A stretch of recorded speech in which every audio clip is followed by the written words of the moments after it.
작가님 안녕하세요. 안녕하세요. 네, 작가님 비트코인이 1억에서 지금 9천만 원이 됐어요. 아이고, 이런. 사실 1억도 아니고 1억 500에서 떨어진 거잖아요. 그죠? 한 15% 정도? 네, 네. 요즘 이렇게 하락이 심해져서 네. 제 친구가 두려움에 비트코인을 팔았다고 하더라고요. 그거 뭐 하는 친구일까? 네.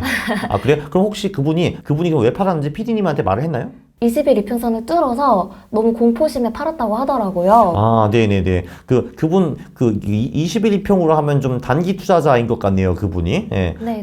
네. 그러면 지금은 혹시 팔 때가 아닌 건가요?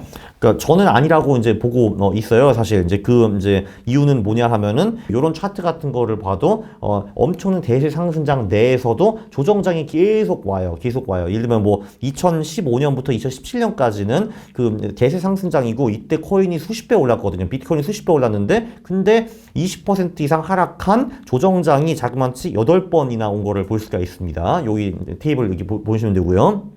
그리고 2020년에서 21년 고상승장, 그때도 15% 이상 하락한 장이 3번이나 있었고요. 네, 그리고 재밌는 거는 지금 상승장, 그러니까 우리가 22년 말에 바닥을 찍고, 이제 그 후에 올라가고 있잖아요. 지금 24년까지 계속 올라가고 있는데, 최근 1년 동안에도 15% 이상 하락장이 지금 4번이나 있었고, 요번이 바로 5번째입니다. 요번이 5번째거든요. 네, 그러니까 한마디로 지금 한 고점 대비 15%, 17% 정도 떨어졌는데 이거는 원래 상승장 내에 당연히 있는 조정장이라고 보시면 될 것 같습니다. 그래서 지금은 아직 팔 때가 아니다. 왜냐면은 이게 하락장이라고 하면 파는 게 맞거든요. 근데 상승장 내 조정장이면 우리가 사실 팔 이유가 없지 않습니까? 네, 그렇죠.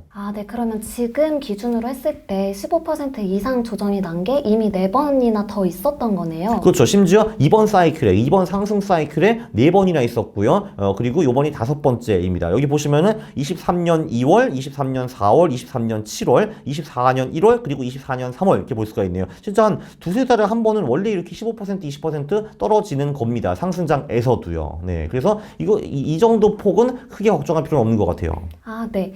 그러면 2017년처럼 최대 조정장 마이너스 35%까지 났었는데 고점 대비 마이너스 35%까지나 버텨야 할까요?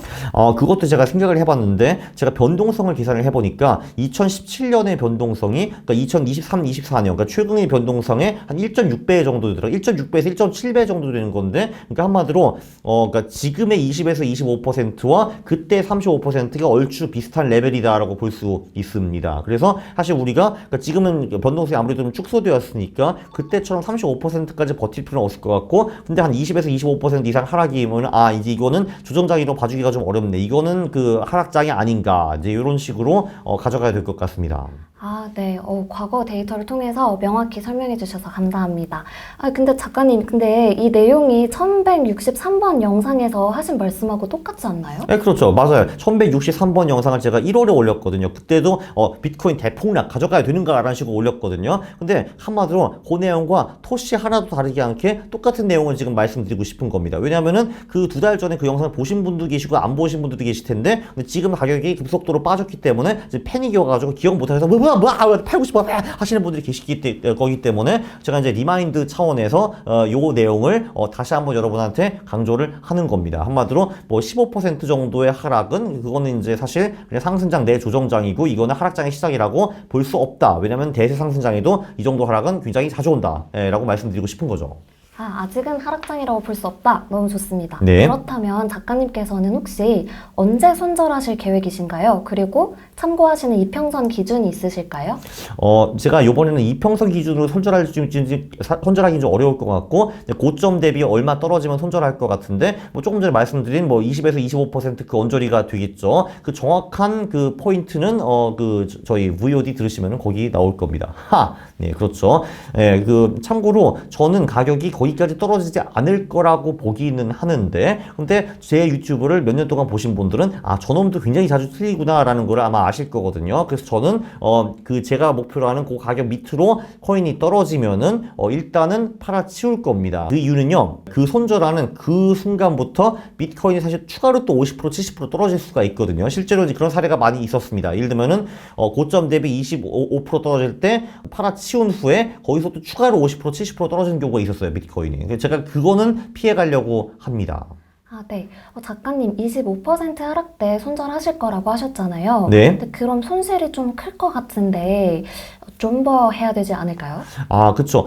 이제, 그렇게 생각하실 수도 있는데, 일단 저는 이제, 물론 고점 대비는 손실이 나는데, 저는 아무래도 좀 일찍 들어갔잖아요. 뭐 3만 불, 3만 5천 불 이때 주로 이제 많이 들어갔기 때문에, 저한테는 당연히 익절인 거는 또 하나가 있고, 네, 그리고 말씀드렸다시피, 이 가격이 이제 25% 정도 빠지잖아요. 고점 대비. 그러면 이제 이거는 더 이상 조정장으로 봐주기가 좀 어렵거든요. 하락장의 초기가 될 수도 있다라는 겁니다. 물론 그것도 틀릴 수가 있긴 한데, 근데 어쨌든, 이게 하락장의 초기라고 하면, 이 하락장에서 추가로 또 50%, 70% 얻어맞을 수도 있는 거거든요. 네, 그래서 저는 이제 그 리스크를 피하기 위해서 일단은 손절하고 나가자라는 게 제 생각입니다. 아, 작가님 익절하신다고요? 아, 그렇지. 이제 손절이 익절하는 거지. 그쵸? 근데 작가님 비트코인 지금부터 한 최소 1년은 오른다고 하시지 않으셨나요? 그렇죠. 제가 그 말을 맨날 다 하고 다니는데, 그러나 저도 틀릴 수가 있습니다. 일단 가격이 내려간다라는 거는 제가 틀릴 확률이 높아졌다라는 거를 의미를 하거든요. 그리고 사실 저는 제가 이제 어제 또는 엊그제 또는 한 달 전에 내뱉은 말을 틀렸다고 인정하는 데는 제가 아무런 거부감이 없습니다. 솔직히 제가 조금 쪽팔리긴 하거든요. 사실 그런 식으로 되면은. 그러나 나는 쪽팔리고 내 자산을 보존하는 것이 자존심 싸움 계속하면서 내 자산을 날리는 것보다 훨씬 더 중요하다고 생각을 합니다. 이게 투자에서 제일 중요한 마인드인 것 같아요. 한마디로 난 이렇게 갈 것이다 라고 생각을 하는데 근데 실제로 그렇게 안 가. 그러면 내가 틀렸네? 오케이, 손절. 이렇게 그 마인드를 고칠 수 있는 것이 전 투자에서 제일 중요한 마음가짐이라고 봅니다. 역시 작가님 쿨가이십니다. 그러면 비트코인만 손절하시나요? 알트코인은 언제 손절하실 계획이신가요? 저는 그 비트코인을 손절하게 된다면은 저는 이제 손절하고 싶지도 않고 솔직히 거기까지 가격이 떨어질 거라고 보지는 않지만 만약에 떨어진다면은 그때 알트코인 전부 다 같이 정산을 할 겁니다. 왜냐면 이게 기본적으로 비트코인 하락장이 시작됐다라고 하면은 알트코인도 절대로 버텨갈 수가 없거든요. 네, 그러니까 그때 다 같이 날려버리는 거죠. 네, 감사합니다.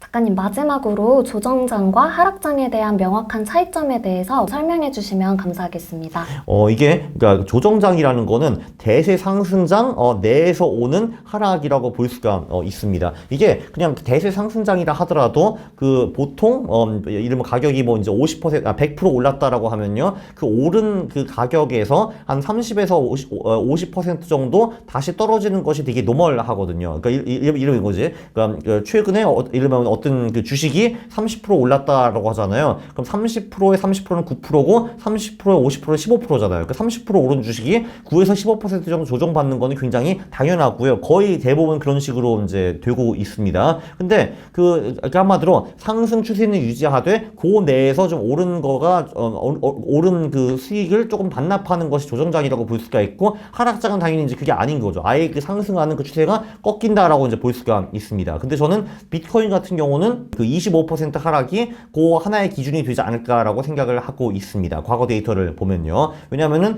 그 대세 상승장 내에서 비트코인이 뭐 한 15에서 20% 정도 하락하는 사례는 굉장히 많았기 때문에 그거는 추세를 반전하는 시그널이 될 수 없다라고 생각을 합니다. 네, 이게 저처럼 좀 일찍 사신 분들은 버티만 할 건데 막 비트코인 1억 넘어가지고 그때 들어가자 하시는 분들은 지금 물려 계실 거 아니에요. 굉장히 슬프실 겁니다. 근데 제가 보기에는 아직까지는 요게 하락장의 그 시작이 아니고 상승장 대 조정장으로 보이거든요. 그래서 조금만 더 힘을 내시면은 가격이 되돌아올 가능성은 저는 꽤 크다라고 보고 있습니다. 그래서 조금만 같이 힘내시죠. 가자. 네, 구독과 좋아요 부탁드리겠습니다. 싫어를 누르시면 제가 매우 싫어합니다. 감사합니다.